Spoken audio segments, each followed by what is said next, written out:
Good morning everyone! Welcome back to my channel. Ang isi-share ko sa inyo ngayon kung paano paglagay ng temporary fence para sa ating mga gulay para mapakinabangan natin at saka para ligtas tayo sa E. coli. Kagaya nitong kamote tops na ito, kailangan na natin itong bakuran kasi medyo nakakatakot kung mapuntahan ng mga stray dogs o kaya stray cats. Ngayon, ang gagamitin lang natin, gawa ng bawal dito ang mga fence na kawakawayan, bawal dito sa subdivision na to, gagawin natin garden net. Siguro hindi na nakakasira sa paningin ng mga ibang tao ito.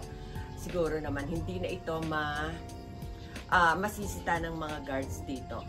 Kaya ito, samahan ninyo ako. At bago pa tayo magsimula, sana huwag kalimutan mag-like and subscribe kung bago pa kayo sa aking channel. Tara na!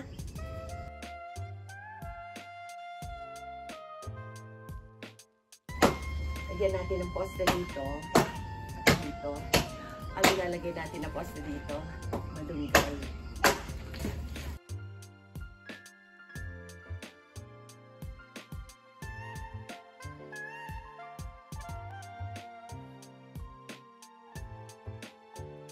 Aakyat o hindi mapupuntahan ng stray dog para hindi ihian yung ating gulay.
Ay, nakatalit ko.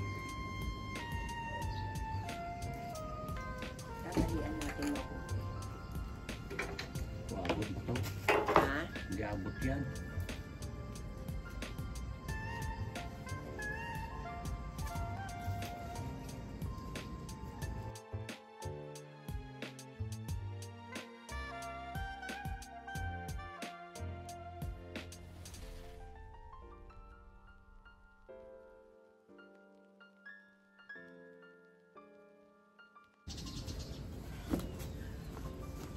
Ngayon, natapos na natin itong kabilang side na ito. Hindi na mapapasok basta-basta ng stray dogs ito. Kaya pwede na natin mapakinabangan yung mga kamote tops dito sa baba. Ayun, dito. Ayan, hanggang dito. Talagang hindi na mapapasok ng stray dogs. At saka mga stray cats kasi mataas na. Kaya, siguro susunod natin lalagyan naman yung akyatan ng ating sitaw. At saka siyempre yung kabilang side, babakuran din natin ng net lang, garden net lang, para hindi palit tignan. Kasi temporary lang na bakod ito para sa mga stray dogs, para mapakinabangan natin ang ating mga gulay. So ayan, dito muna tayo sa kabila.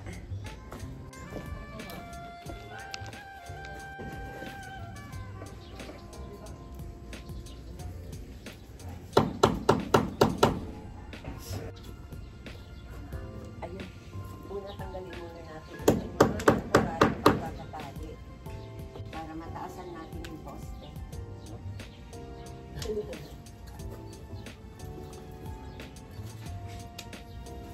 Wala maglagay tayo ng poste. Poste dito, sa kabilang gilid dito. Dito.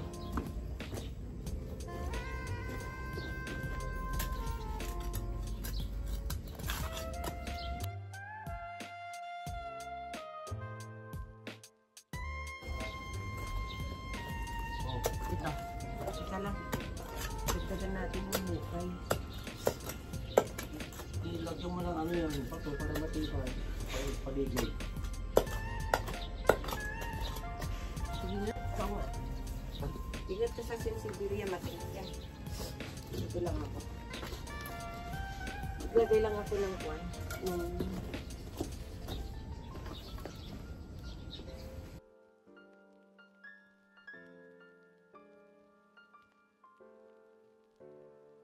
Yan.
Ito, para-paraan lang. Malapit na natin matapos. Ayan. Hindi na basta makakapasok dito ang mga stray dogs. At saka, baka hindi na rin makapasok dito yung ahas. Diba?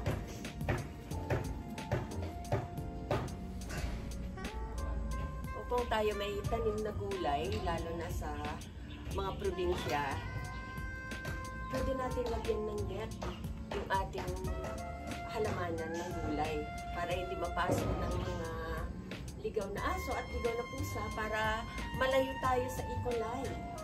Kasi di ba, yung meron virus na nakukuha mula sa dumi ng aso, dumi ng pusa, sobrang delikado sa kalusugan natin yun. Sayang naman yung ating kakainin na gulay kung may mapapasama naman na E. coli virus, di ba? Kaya ito ay sinishare ko sa inyo ang paraan ko dito sa aking maliit na gulayan para mapakinabangan natin, para makain natin na ligtas ang ating mga gulay.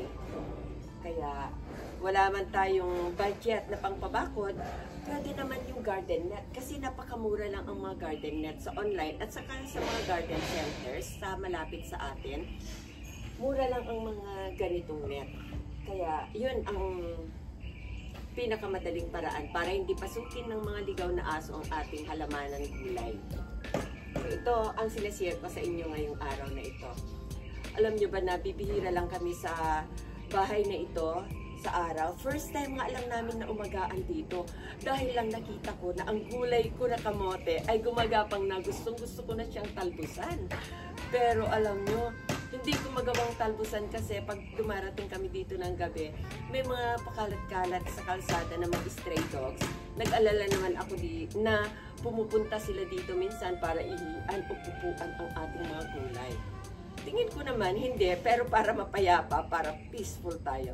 O mapayapa yung isip natin na kumain ng ating tanim na gulay kung hindi makakapasok yung mga stray dogs, di ba? So, ayun, siguradong malinis. At itong net na nilalagay ko na to, hindi na maaakyat ito ng mga stray dogs.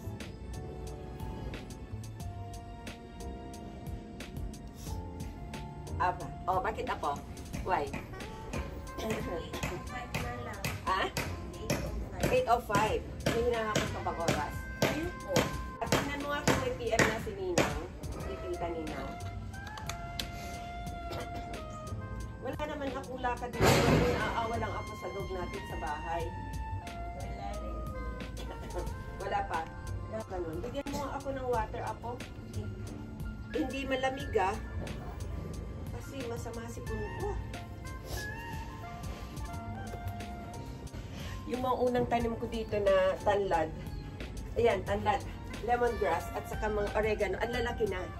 Kaya naglagay talaga ako niyan. Dahil nga snake repellent nga yung mga yan.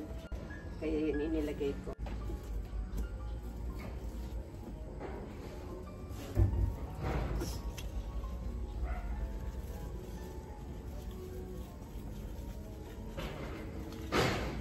Inom tayo tubig. Cheers!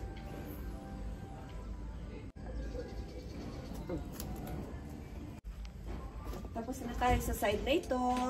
Tapos ikot tayo. Ayan, tapos na rin sa side na yan. Ito, tapos na. Sa kabilang side naman. Ah, say hello naman, apo. Ayan yung apo ko. Binibigyan ako ng... Say hello naman, apo. Ayan, binibigyan ako ng sombrero at naambun na. Sabi ko, 8 o'clock uuwi kami ng Dasma. Pero, past 8 na. 8:24. 8:24 na. Hindi pa ako tapos, kawawa naman yung dog doon. Okay. So ito, tapusin ko lang ito para hindi makapasok totally ang mga dog, ang mga stray dogs dito sa aking halamanan. Pinakala. Ah? Dinami. Ah? Dinami. Yeah. Tapos tingnan mo na yung mga anong makakain doon.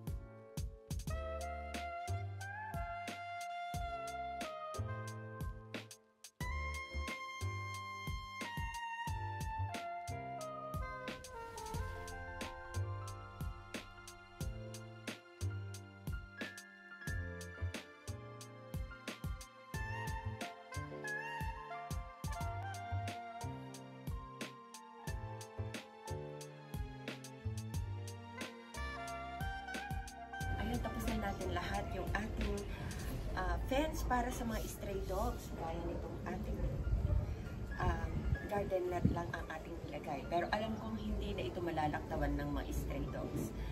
Kaya siguro after 1 week to 2 weeks, pwede na natin tapusan yung ating kamote. Maraming salamat ulit sa inyong panonood. Sana may natutunan kayo at sana nagustuhan nyo. At kung nagustuhan ninyo at bago pa kayo sa ating channel, sana huwag kalimutan mag-like and subscribe. Bye! At ito na yung ating finished product. Hindi man siya masyadong magandang tignan, pero sigurado kong mas safe na ang ating mga kakainin gulay. At dito tayo sa kabila. Ito naman yung south side ng ating mini garden. Ayan. Mataas din yan. Mga 1.5 meter yung taas. Siguradong hindi na rin malalaktawan ng stray dogs mula sa likod dahil yan ay medyo matibay-tibay. Dito naman sa front, west side. Hello po, say hello. Ayan naman yung aking apo, lagi kong kasama. Pero bagong gising lang yan, kaya walang tagahawak ng camera ko kanina. Okay, so ito naman ay pwedeng laktawan ito ng tao. Pero alam ko naman, ang stray dog, hindi na lalaktaw pa ng malayong malayo. O hindi na magpapakahirap pa para pumunta dito sa ating halamanan. O gulayan ha, gulayan, mini gulayan. Para umihi lang o magpupo dito, di ba? Kaya yan, yung ating mini fence. Tapos na tayo kahit na papano. At tingin ko naman wala nang makakapasok dito na stray dogs. So ayun ulit, maraming salamat ulit sa inyong panonood. Sana nagustuhan ninyo at may natutunan kayo. Ako ulit si Lola Emma ng Going Green Dasma Channel. Thank you ulit. Bye!